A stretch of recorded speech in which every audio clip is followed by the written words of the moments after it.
Hara gelsen böyle maşallah. Qazağa. Bazağa. He. Sen canım. Gel bir koy.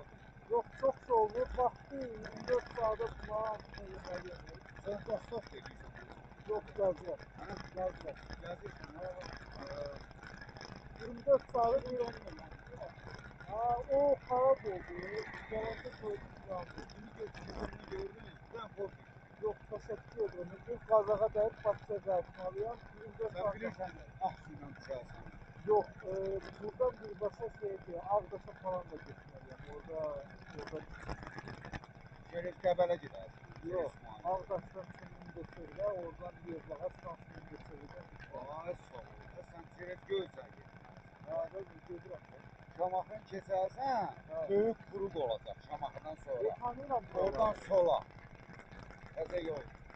Yumruq böyük quruqdur. Düz Arşaya gedir İsmailliyə. Sen amma Aksu'dan da prival olacaq. Merhaba dostlar. Ha. Çok sağ olun. Geçeriz sonra. Sonra bir kol geçer. Yok, Yolda yok. gördüm sen. Minnettarım. Çok sağ olun. Yolda. Yolda. Ha.